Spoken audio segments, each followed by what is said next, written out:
فلسطین کا مسئلہ بھی ایران اور اسرائیل کی کشیدگی کا اہم حصہ ہے۔ فلسطینی علاقوں میں اسرائیلی فوجی کارروائیوں سے بڑے پیمانے پر تباہی اور شہری ہلاکتیں ہوئیں۔ ایران فلسطینی گروہوں کی مالی اور عسکری حمایت کرتا ہے، جبکہ اسرائیل اسے براہ راست خطرہ سمجھتا ہے۔ ایک اور بڑا تنازع ایران کا جوہری پروگرام ہے۔ اسرائیل کو خدشہ ہے کہ ایران جوہری ہتھیار حاصل کر سکتا ہے، جبکہ ایران کا کہنا ہے کہ اس کا پروگرام صرف پرامن مقاصد کے لیے ہے۔ لیکن تاریخ بتاتی ہے کہ جوہری صلاحیت کسی ملک کو مضبوط دفاعی تحفظ بھی دیتی ہے، جیسا کہ شمالی کوریا کی مثال میں دیکھا جا سکتا ہے۔ اکثر لوگ سمجھتے ہیں کہ امریکہ صرف تیل کی وجہ سے مداخلت کرتا ہے، مگر حقیقت اس سے زیادہ پیچیدہ ہے۔ افغانستان میں تیل نہیں تھا، پھر بھی امریکہ وہاں گیا، اور کوریا کی جنگ بھی صرف تیل کی وجہ سے نہیں لڑی گئی۔ امریکی خارجہ پالیسی اکثر سیاسی، فوجی اور اسٹریٹجک مفادات پر مبنی ہوتی ہے۔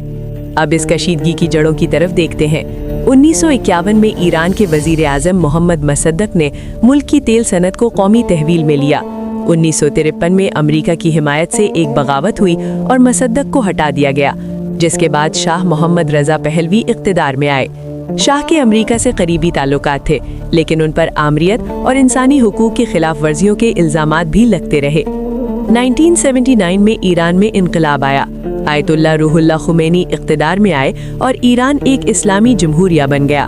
نئی حکومت نے امریکہ کو دشمن قرار دیا، اور اسی سال ایرانی طلبہ نے تہران میں امریکی سفارت خانے پر قبضہ کر لیا۔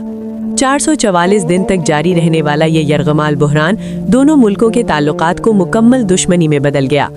چونکہ اسرائیل امریکہ کا قریبی اتحادی تھا، اس لیے ایران نے اسے بھی مخالف کیمپ کا حصہ سمجھنا شروع کر دیا۔ 1989 سے آیت اللہ علی خامنائی ایران کے سپریم لیڈر رہے۔ بین الاقوامی تنازعات میں کسی ملک کے سربراہ کو نشانہ بنانا صرف ایک شخص کو ہٹانا نہیں ہوتا، بلکہ پورے نظام کو غیر مستحکم کرنے کی کوشش ہوتی ہے۔ اور یہی وجہ ہے کہ آج کی کشیدگی اچانک پیدا نہیں ہوئی۔ یہ دہائیوں کی سیاست، مذہبی تقسیم، طاقت کی کشمکش اور عالمی مفادات کا نتیجہ ہے۔